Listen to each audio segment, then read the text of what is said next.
They never saw the warning in the boy's eyes wide, trembling, yet carrying something ancient, something that should have made grown men hesitate before touching his mother. But cruelty rarely pauses for wisdom, and that afternoon, in the dusty parking lot behind the grocery store, 3 men decided that a tired woman with a small child was an easy target. They did not know her name was Lena Hale. They did not know she had survived storms that would have folded them in half. They did not know she was a Navy SEAL. The first push came without a word. A palm slammed into her shoulder, hard enough that her son, Aaron, stumbled as her hand loosened around his. That single moment, her body pitching forward, the boy's gasp trapped in the back of his throat hung in the air like a held breath before breaking into chaos. People pretended not to see. It was the kind of silence that corrodes the soul, the kind that teaches a child the world doesn't always choose the brave thing. But Aaron watched everything: the smirk on the man's face, the flinch of a woman nearby who quickly looked away, the way his mother's hair shifted over her cheek as she steadied herself with deliberate calm. She did not raise her voice, she did not step back.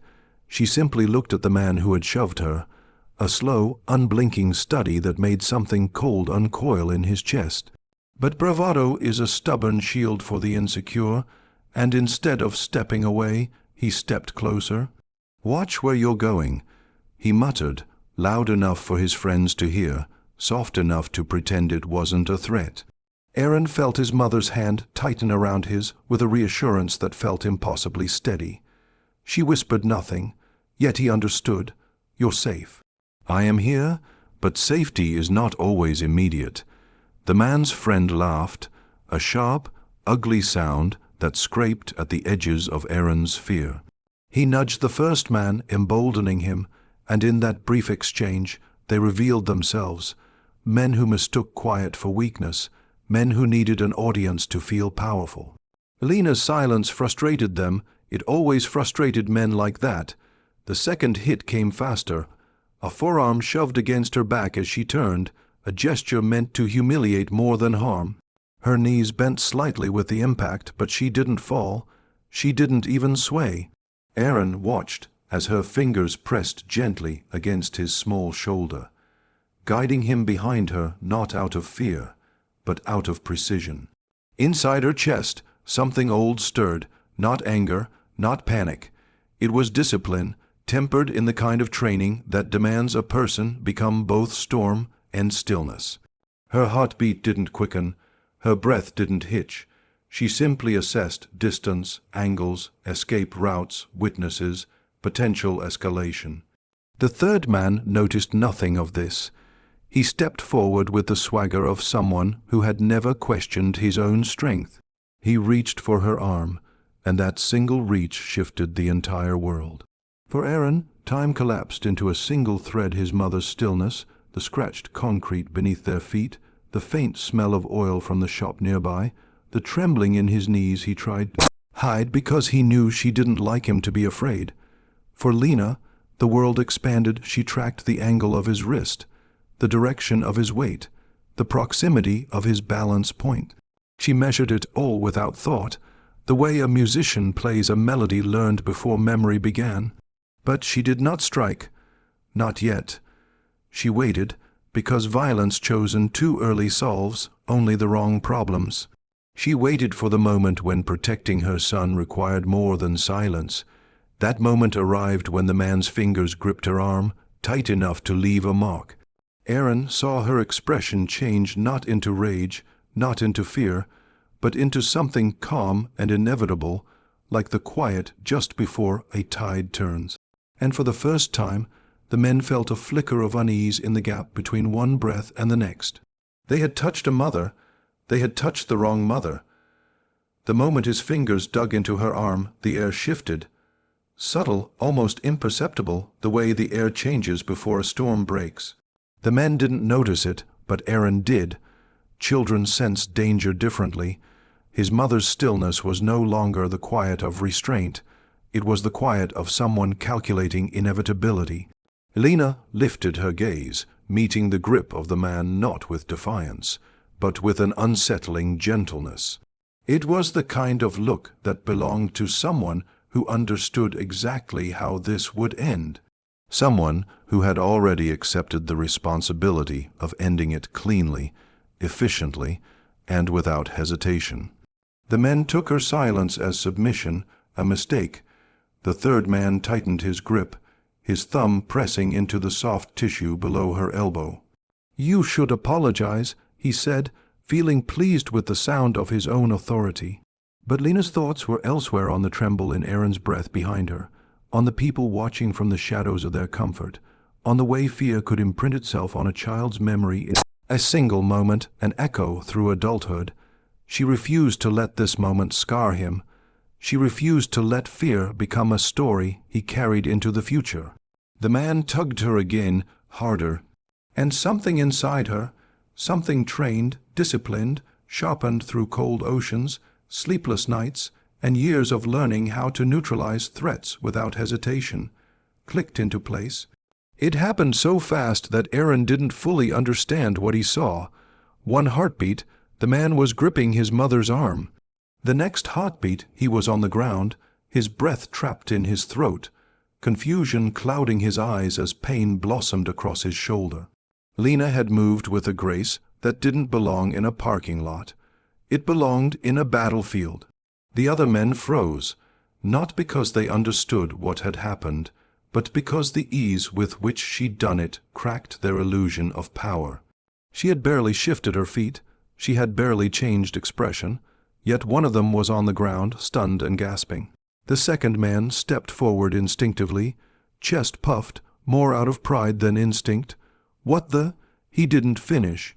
Lena's hand moved again, barely visible, and the man's balance disappeared. His knees buckled, and he staggered sideways, hitting the pavement with a rough skid of denim and skin. His breath left him in a rattled gasp. Silence swallowed the parking lot. Not fear yet, not awe, just disbelief. The first man, the one who had shoved her, stood frozen, his bravado drained from his face, replaced by a dawning, unsettling awareness. His gaze flicked to Aaron, then back to Lena, as though searching for some explanation he could understand. He found none, because there was nothing about her appearance, her soft sweater, her grocery bags, her gentle hand still slightly extended toward her son, that hinted at the truth. He stumbled backward, words forming and dissolving on his tongue. What are you?" A simple question, but one she had heard many times before. Lena didn't answer. She simply placed a hand on Aaron's shoulder, guiding him gently behind her once more. The man swallowed hard, instincts finally catching up to the danger he had triggered. His friends groaned on the ground behind him, struggling to regain their breath. People around the parking lot began to whisper now, quiet ripples of confusion and astonishment spreading through those who had chosen not to intervene. Their silence earlier had been fueled by fear. Now it was fueled by realization. The man stumbled again, but pride pushed him forward. Anger is often the last refuge of a shrinking ego, and he reached for it like a drowning man reaching for a rope. "You think you can just walk away?" he snarled, but the snarl cracked. "You're gonna explain yourself." Lena didn't move. She didn't need to. Her stillness alone felt like a warning. Aaron watched her, small hands clenched at his sides, fear slowly unraveling into something else, something almost like pride, though he didn't yet have a word for it. The man took one shaky step toward her, just one, enough for Lena to decide the threat was not over.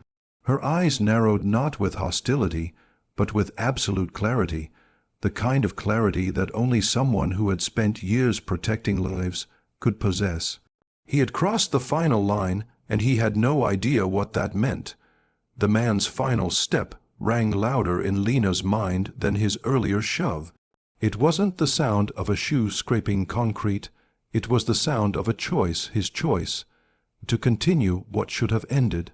And in that instant, Lena knew he wouldn't stop until she made him. Before he could reach her, she shifted. It wasn't dramatic, it wasn't fueled by rage. It was precise, controlled, almost gentle in its inevitability.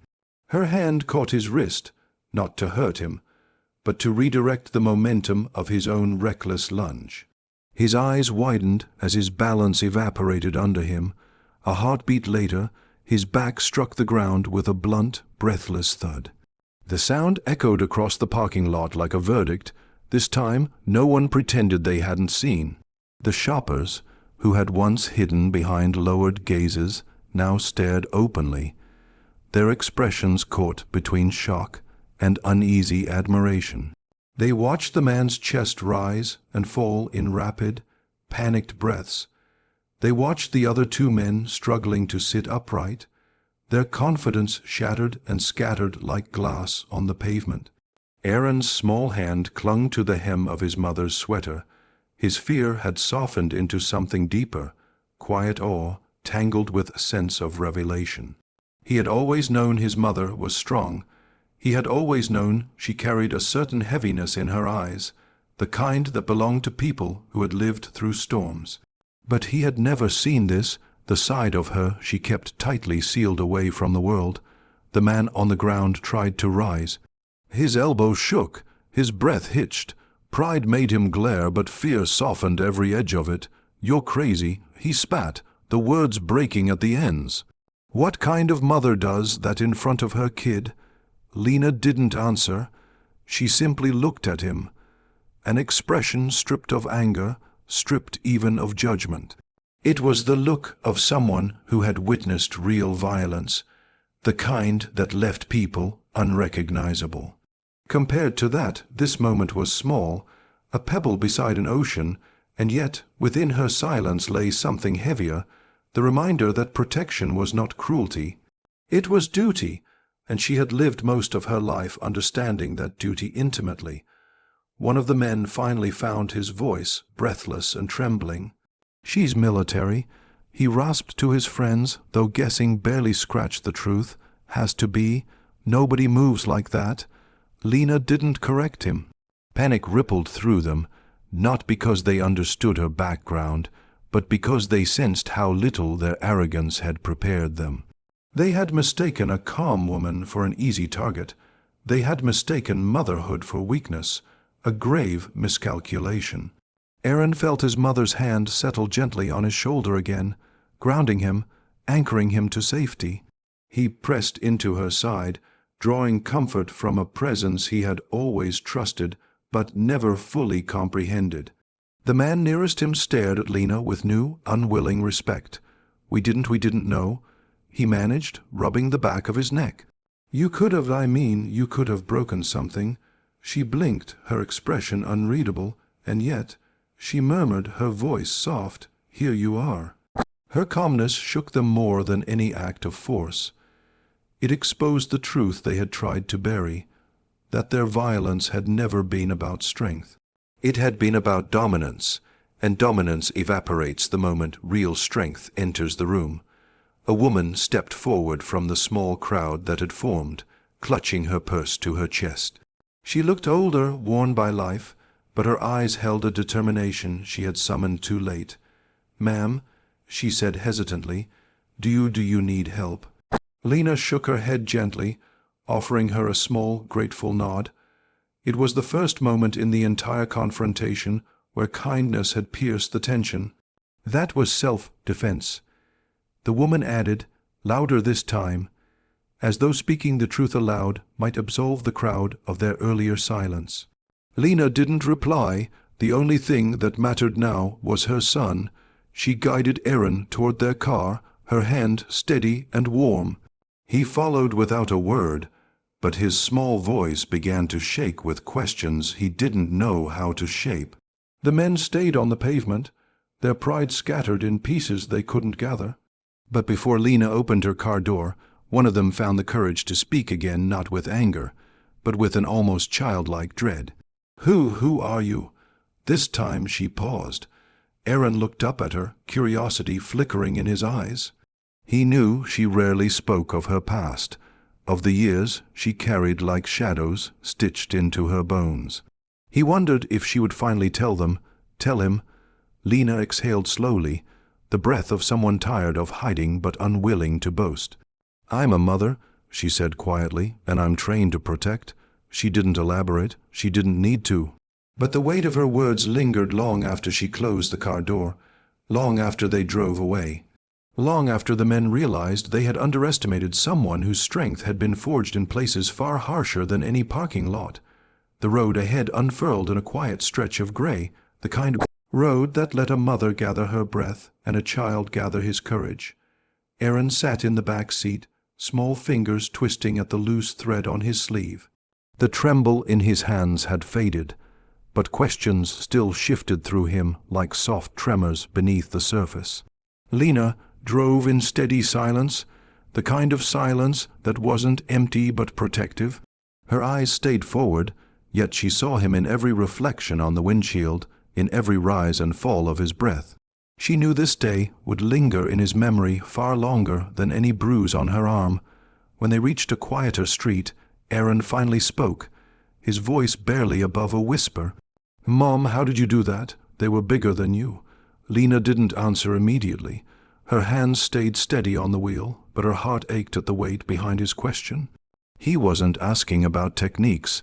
He was asking about strength, what it meant, where it came from, and why some people wielded it with cruelty instead of care. She pulled the car into a small overlook, a quiet slice of open space where the world seemed gentler. Turning in her seat, she met his searching eyes. "Strength isn't about size," she said softly. "It's about purpose. It's about knowing what you're protecting and why you're standing your ground." Aaron swallowed, the earlier fear replaced by a lingering awe. "But you moved like you already knew what they were going to do." A faint smile touched her lips, touched by sadness and pride. When you've been trained to keep people alive, you learn to see danger before it appears. You learn to act fast, so others don't have to be afraid. She didn't say the word seal. She didn't need to. The truth shimmered between them, unspoken but undeniable. Aaron's breath steadied. He looked down at his shoes. "Were you scared?" This question pierced her deeper than any others. For a moment, Lena's memories surged, cold waves slamming against a dark shoreline, night missions where silence held more weight than gunfire, moments where the line between life and death thinned into a single trembling thread. In those places, fear had always been a companion, not an enemy. She reached for his hand, her touch warm and grounding. "Of course I was scared," she whispered. "Being brave doesn't mean you stop feeling fear. It means you don't let fear decide what happens next." Aaron nodded slowly, absorbing her words like truths he would carry forward, truths that would shape how he faced the world. As the wind brushed across the overlook and rustled the branches overhead, Lena felt something loosen in her chest, a knot she had carried since leaving the military, a knot formed from everything she had seen and everything she had chosen to bury.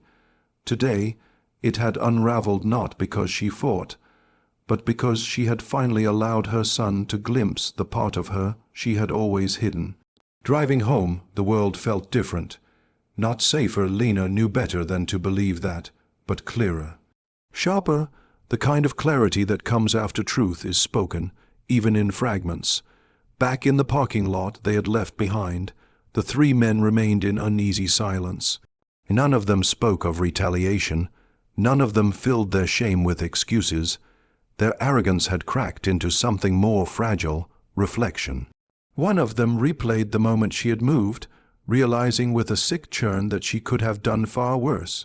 Another remembered the steadiness with which she shielded her son, recognizing a depth of courage he had never possessed. And the third, the one who had grabbed her arm, felt his earlier smugness drain entirely as he understood the truth they had all ignored. They had struck a woman who had spent years learning how to survive men far more dangerous than them, but the real revelation came later, when a passing bystander who had filmed the incident uploaded it online. The clip spread fast, not because of violence, but because of the moment where Lena whispered to her son, holding his hand with unwavering calm. People didn't share it for the takedowns. They shared it for the quiet strength in her stillness, for the grace she showed even when provoked. The title hit harder than any punch. They hit her in front of her son, then found out his mom was a Navy SEAL. It became a symbol, not of revenge, but of a truth too often overlooked, that the strongest people are not always the loudest, that mothers carry wars inside them no one sees, that a person's gentleness does not diminish their power, and a person's past does not erase their present grace. Aaron watched the video once, sitting beside his mother on the couch. He leaned into her side the same way he had leaned into her in the parking lot. "You didn't tell them who you were," he said. Lena wrapped her arm around him, her voice a warm whisper against his hair. "I didn't need to," she replied. "Strength explains itself." And in that quiet living room with the glow of the screen fading, Aaron understood something he would remember for the rest of his life. The world had seen a Navy SEAL, but he had seen something greater, the unshakable strength of the person he called Mom.